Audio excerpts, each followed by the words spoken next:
Hello, everyone. Welcome to 2023 Championship Football League training video number one. As in the past, I'd like to remind folks that these are not meant to belittle, demean, show up, embarrass, or anything like that towards any players, fans, coaches, officials, or anyone involved with the game. They are strictly for educational purposes. I would also like to thank everybody for sending in clips, and I'm going to update the spreadsheet with a tab for a place for you to do that so that we don't have to have various emails and everything coming in. Make it one place for everybody to input their stuff for film purposes. Again, thank you everybody for doing that. It was a very big help. With that said, let's go ahead and get started on our first video of the year, play number one. Play number one is a tight catch at the sideline here. Um, First of all, the ball snapped about the 32. When we see the quarterback drop back, read the play, heading deep, we want to retreat back to the goal line, and we want to try to be to the goal line when we make this play. Instead, we're moving as the ball comes in. And it does look like he possibly might have a foot down when he first grabs the ball or starts to catch it. It also looks like he may reclutch it or bobble it, in which case we would want to give a bobble signal, not an actual out of bounds incomplete signal. You're closer than anybody else, so we would assume you are correct based on your positioning, but it would be easier to sell the call if you're at the pylon. Play two. Good job by the line of scrimmage official on the bottom here. We have a defensive line that's not quite crowding it. That outside end is not as pressed as the nose tackle. He's got a little bit of leeway. So if he moves forward, he is still not offside. Therefore, the offense needs to hold their water unless this player does something that is a non-football act, does some stemming that jumps up and out, something to make the offense feel like he has to protect himself. In this case, he moves a little bit but falls back, and the offensive lineman immediately points. That quick, abrupt point is a false start. If we don't see it on the top, the bottom line of scrimmage official goes ahead and waits to see if the top guy catches it. If not, he goes ahead and bangs it. Very rare you see this, but there are times where we could possibly miss it, whether we have shifted our focus to a defender that might be pressing the line, or a slot back, or even screened off, or maybe we just didn't think it was a foul. But this is a foul that we would want called for a false start.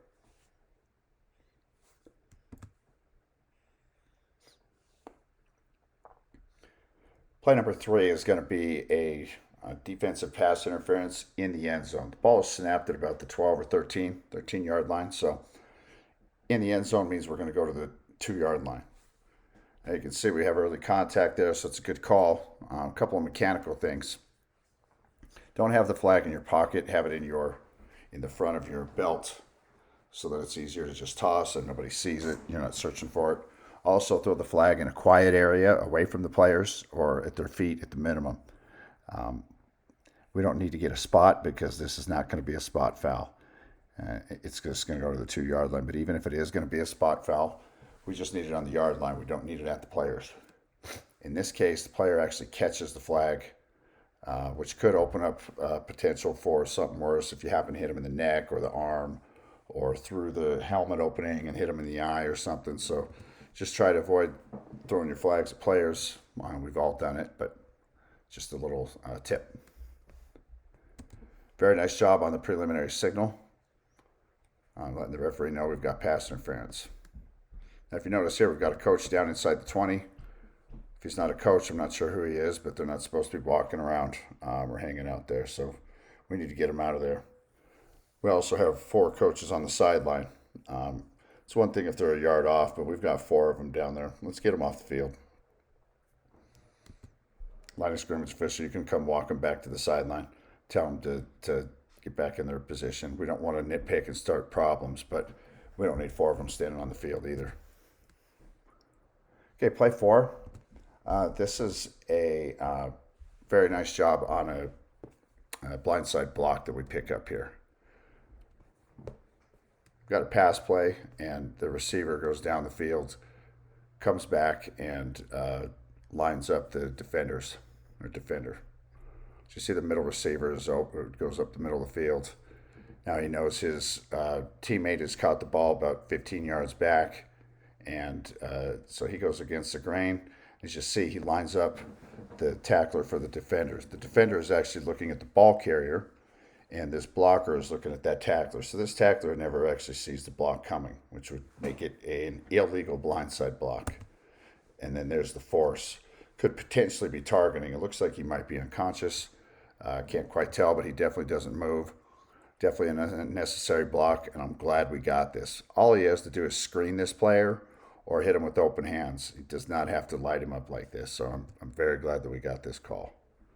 This is going to be on the offense, so it's going to be from the spot of the foul because the run ended in advance of the foul. So we're going to go back to where that block occurred, and we're going to march it back 15 yards, and it's going to be repeat the down because they will have not surpassed the line to gain. Okay, so very good get to get this. Afterward, of course, the guy is hurt. And, what I kind of wanted to address was a little bit of how we handle afterward, the coaches and the players. Got a coach running out there in red. I assume he's going to check on his player. We want to wait till the play's over, make sure we say it's all right to run out there, but not a big deal if he's running and checking on his players. But over here on the other side, we have some players starting to celebrate. I'm not saying that's a foul or anything, but we've got our backs to almost everybody on that side. We've got 4 officials in one place, and we're not picking up on this. The least I'd want us to do is go and tell these guys to, hey, maybe not celebrate in that manner. We have a guy that's been knocked unconscious and potentially very bad injury, and we're celebrating. So I would just recommend that. But then here you also have the coaches. Now we've got 2 coaches out in the field, and it looks like a trainer or another coach. They're no longer even looking toward their player. We've got 3 coaches walking to their defense, talking, coaching, checking on them, whichever they're doing. If they're trying to fill a sub, whatever it was, there should only be 1 coach doing that, and they don't need to be doing it from the middle of the field. They should be on the sideline. If they want to talk to their players can come over to the sideline and talk to them. But we need to get the players or the coaches out of the middle of the field. And this is multiple times already. We've had this in this game. And again, penalty enforcement, this should be a no-brainer. It's on the defense. On the offense. We signal the defense by mistake, which is why communication is so key, and it's got to come in. Now you see the coaches are upset. Everybody's confused. This is a foul on the offense. They got the line to gain, but the foul was short of the line to gain. And now we mark it off correctly. From the spot of the foul, we go back, and it's going to be replay that down. So we end up getting it right. Just took a little bit of time. Most important thing is we got the foul. Play number 5.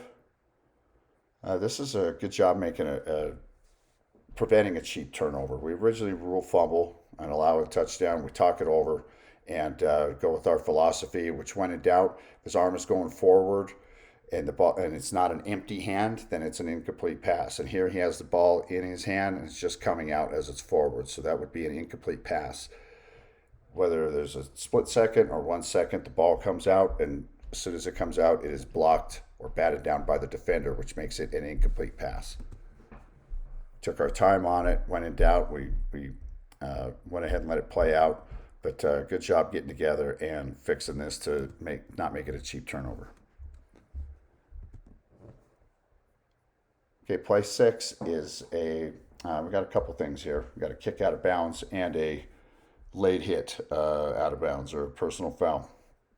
So potentially targeting, but it's 2 fouls. We've got a kick out of bounds and then the dead ball foul, and both of these are going to be enforced. So first of all, very good get to make sure we get the personal fouls. Line of scrimmage officials, you're coming up the field. It's okay to go into that bench area and walk these players out. Okay, they're in the opponent's bench. Whatever you want to call them, a tourist. They're not where they belong. So let's get in there and walk them out to prevent any further escalation. In addition, now that we talked this penalty over, because we are going to have 2 fouls, but they're going to have options whether they want to re-kick or whether they want to take them from the end of the kick plus the yardage. So there's going to be options. So it's good that we have a discussion here.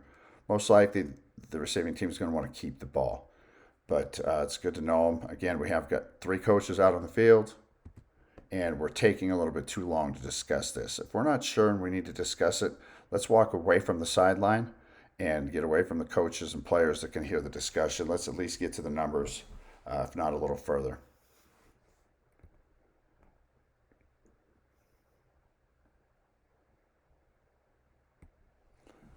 Play 7. This is a very good call for a blindside block on the receiving team. Opposite side wing official and the umpire at the top of the screen both get this call, and it's a very good call. You see the guys of the receiving team looking again, lining the opponents up, going upstream. They've got the brick in their hand and in the position to foul. So again, our awareness wants to heighten and our antennas should be up to hopefully pick up this call. Also note where the block happens. We are in between two big lines. So use the markings on the field as landmarks. Block takes place between the 47 and 48. Very good call by the line of scrimmage. He gets it almost to the spot. The umpire gets it to the other 44. Immediately walks it up to the 50. And we talk about it and confirm that, yes, that's what we have as a blindside block. But line of scrimmage official, you don't have to be in such a big hurry to move your flag to where he was. You actually were in a better position. You saw the foul and you got your flag much closer. So talk it over. And even though it's only 3 yards, this one's kind of an easy one. The fact that you got two big lines and it's in between them. So you could do the 47 or 48. Either one would be fine. The big thing is that it's in between the yard marks. So let's try to be as accurate on that as we can. But again, at the end of the day, you got the foul, and that's the most important thing because this is a very big foul we want to get, and we've had a few of them in the game. We don't want to miss these for safety reasons and credibility. So it's one of the main reasons we're out there. Very good job on these two officials to get that call. Play number 8. This is going to be a marginal call. We've got a couple things happening on this, but first, take a look at the hit on the quarterback. There's been some question as to whether this is roughing the passer or not. He's in a passing posture, so a hit high to the head or neck area, not just a hit high, but it needs to be to the head or neck area while he's in the passing posture, would make him a defenseless player, and that would qualify for 914. Again, that's Rule 914, which would be a hit to the head or neck area on a defenseless player. This does not happen. He actually hits him in the shoulder. So the only way now it could be targeting would be if the tackler hits him with the crown of his helmet. And in this case, he does not. It is shoulder to shoulder. So it's simply just a very hard hit just after he releases the pass. Just a good football hit. Now this tackle here at the end, I would not recommend making a living on or calling for a few reasons. If we call these, we're going to have 5 or 6 extra fouls a game, if not more. It's right at the sideline. The hit starts at the sideline, and the runner is still trying to run upfield. He hasn't given himself up. He's made no attempt to quit. Tackler needs to continue tackling, and it's not easy to sometimes tell if you've gone from inbounds to out of bounds when you're right near that sideline. If there's an element of time where he pauses and then picks him up and body slams him or throws him back after whistles are blown, then yes, we want a late hit. But this is one continuing action that just kind of looks a little bad, but we see this a lot in football. And we don't want to up our threshold for penalties. We don't want to increase our penalty count by getting these things. We would have probably another 5 or 6, if not more. So learn to look for the element of time, 2 separate acts, and clearly out of bounds for this to be a foul. Play 9. This is just a play that gets to the sideline. It's actually just a very good football hit.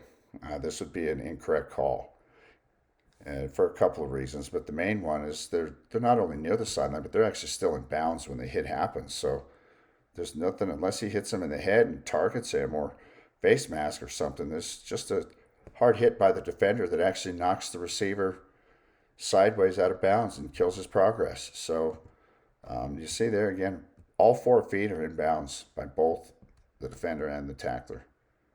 So sometimes these hits to the sideline can look really big. Learn to take your time, slow it down, and make sure that you really see the players clearly out of bounds in the white, or in this case, the blue, the other color than the field. So this would be an incorrect call. We would not want this made. Just a big football hit. Now, what we want to do is get him away and walk him out of the bench like we start to do there. That's an excellent job by the field judge to get him out of the bench area and prevent any additional escalation. And that I would give a correct mechanic. So good job, field judge, clearing that up. But line judge, that would not be a foul that we would want called. It's a very good play. And we're punishing him for making a good hit. In addition, we're talking to our referee. Just be aware of our demeanor and how we appear. Okay, play 10 is going to be something that we've got to get. It's one of the main reasons we're out here. People are starting to split hairs as to where the tackle or where he grabbed. Well, you see he initially grabs up at the top of the collar, and his own body weight as a defender pulls him down. So that's why the hand is now in the middle of the back, not up at the horse collar. But it started at the collar. Number two, even if it starts in the middle, you're not talking about the waist or below. This is in the middle of the back. It's close enough to the nameplate area, even if that is where he grabbed, that would qualify for the nameplate area. Now the second act here pulls him back and his knee buckles. This is a classic example of a horse collar foul, and doesn't get much bigger than this. It's certainly something that we would want called. Sometimes we don't have the angle, might be straight lined. Anybody can get this. This is not just a line of scrimmage call or a field judge call. This is something that if the umpire sees it, or the back judge sees it, or the deep wing, or the referee, if anybody over there sees that, we certainly could get this call, and we would want to get this. Unfortunately, we missed it as a crew. It happens, but it's something that we definitely want to get. Let's also make sure we pregame the chain crew. I get it. They may have only gotten there a few minutes ahead of time. But let's make sure they understand when the play comes their way to drop these sticks. He doesn't drop it all the way, and that player could roll up on that pole and actually hurt themselves in an additional area. So prepare the chain crew as well.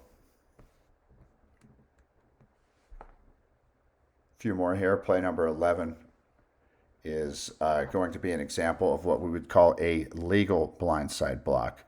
It starts to meet the elements, some of the things on a regular blindside block or an illegal one that we would look for. We've got a blocker swimming upstream. We've got a tackler that doesn't see the block coming. However, these are linemen in the backfield. They're not a receiver and a tackler or a gunner swimming upstream with the 20-yard head start going the opposite way, looking to take his head off.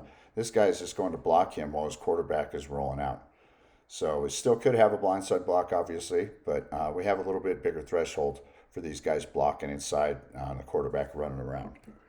That said, the blocker actually extends his hands and makes a very nice block on the side.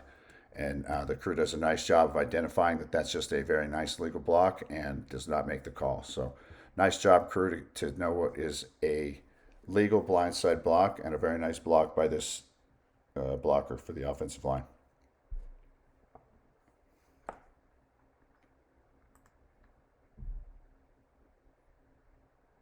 Play 12. This is going to be close to a fumble, but I think we ruled correctly here. Good judgment and excellent coming in selling the call by the line of scrimmage official on the bottom. This is, I believe, it's designed to be a handoff or potentially a toss forward. If it's a handoff, this would be a fumble. He clearly gets it before the player is there, but I think he's a little rushed because the motion man is right on top of him. So he doesn't catch it as cleanly as we would like to see.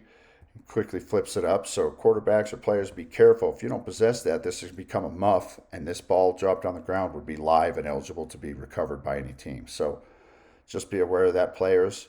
As far as officials, I think this is the perfect job to officiate it. We don't want a cheap turnover. We know the intent of the rule. We know the intent of the play was to run a toss sweep, fly sweep in front, and he drops the ball.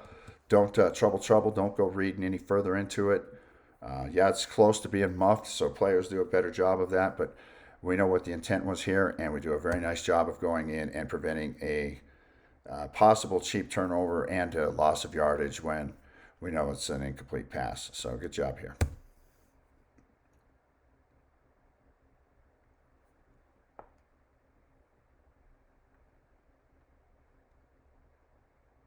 Play 13 is after the interception.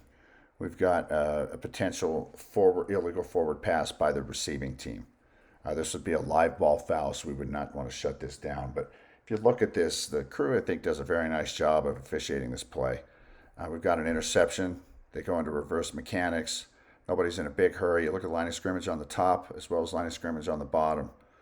They're just even with the play. They're not in a hurry to try to get out in front. And we see where this gentleman pitches the ball or tosses the ball. He's in between the 33 and 34. And remember, for it to be deemed forward, it's where the receiver touches the ball, not where he possesses it, but where he actually touches it.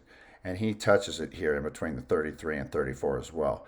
It may be a few inches forward, it may be a few inches backward. It looks very close. And since he reaches back right there, his body is further ahead than the ball.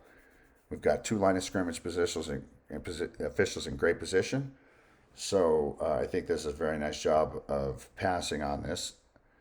Had we called it, it would be 5 yards from the spot of the foul, and it would be B's ball. Now take a look at this as well. Just be alert. I'm not saying it's a foul, but this player looks to block number 21 of the original offense, and he goes low below the waist. Now 21 is starting to make the tackle, so I think it's a nothing, but it's close, and I do think he was trying to cut him.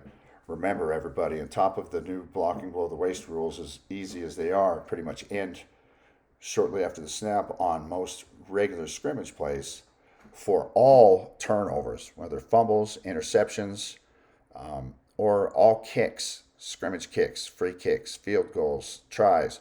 There are no blocks below the waist, period, at any time during the play.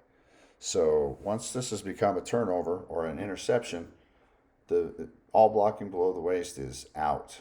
Plus, it's nowhere near a zone or anything. So under the new rules, this is really just a, if he were to cut him and he was upright, it should be an easy call we would get. But not really a foul, just be alert for it. It's something we definitely want to see.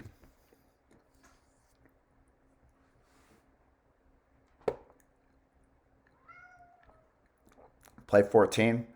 This is a very nice job for the field judge of getting a late hit out of bounds, but I want to take a look at the line of scrimmage official at the top of the screen. Very slow to react. I catch the ball short here to begin with, so when he catches it, you want to be coming off the goal line.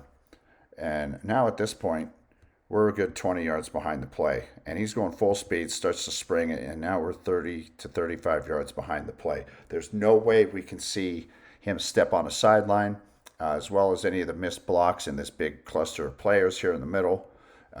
There's so many things we're going to miss. We're basically out of the play and have left our crew to a 7-man crew at this point. So let's pick it up. Now, we don't need to be within 5 yards on a free kick, but we should be up within about 10 yards, 10 to 12 yards, so we can see the zone behind the runner, as well as help on the sideline if he steps out and observe all the action around the runner. So when we're behind it like this, we definitely want to get on our high horse and do all we can to try to make up the ground that we've lost. Most importantly, just take off sooner and try to maintain that, try to stay within that cushion. You see, he steps out at the 45, keeps running, so the defender may not know, but which is also why we would want a line of scrimmage official up there. If he steps out right there, you can be blowing your whistle, and you hear the whistle 3 or 4 times, the defender may not hit him, because that's another 10 yards before the defender does. So he possibly thought that he was still in bounds. And that's unfortunate to the defender if he does, which again is why we need whistles. It is a good call by the field judge because technically he was out of bounds. And field judge, if you see him step out as well, you can also blow the whistle and shut it down before something bad happens. But needless to say, good call. Good job getting the late hit and continuing to officiate on a very long kick, a very long run.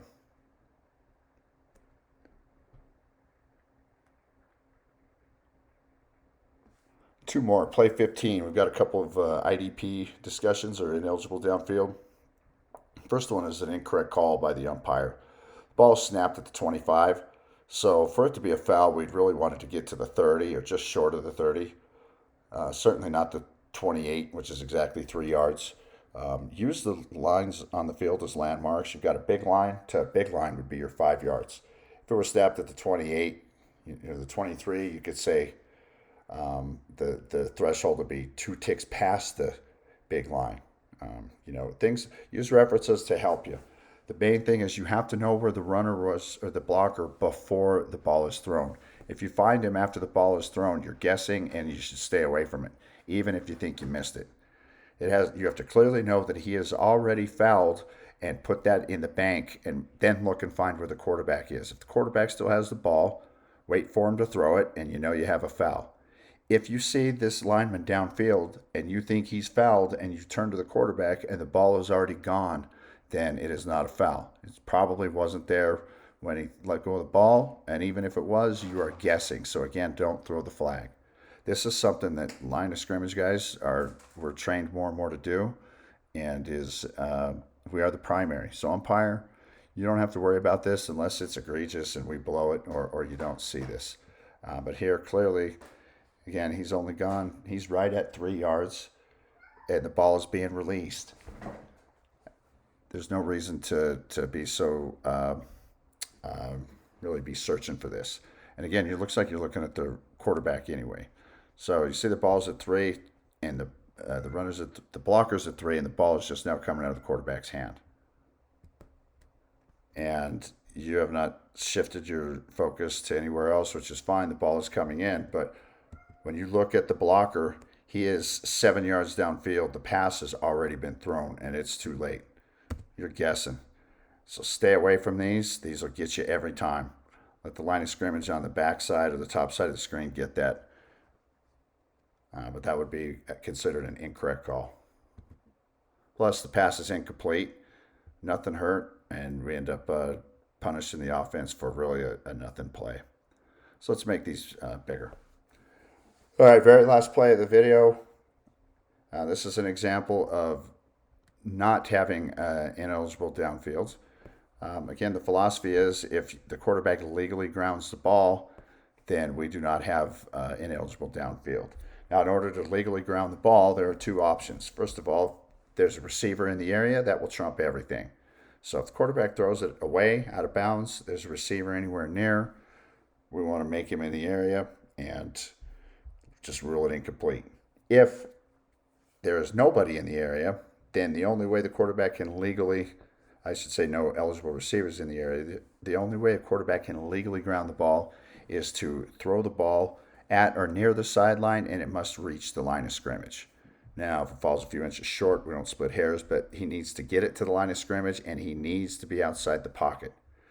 If there's a receiver in the area, he does not need to be outside the pocket. Okay, so understand the 2 ways that the quarterback can legally ground the ball. There are 2 different ways.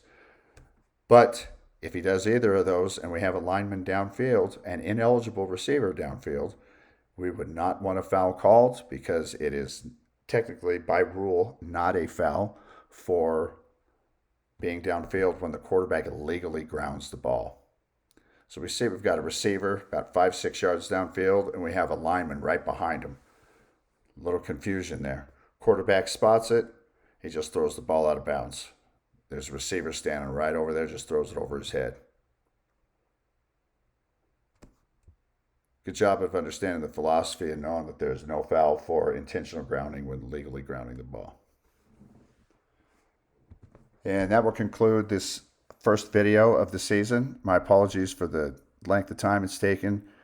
Several computer issues and program issues, but I think I've got it worked out now. And I will have another one out later this week, as well as send out the link for a new spreadsheet for everybody to help with the fouls. So thank you again for everybody's hard work, and look forward to seeing some of you out on the field. In the meantime, have a great week.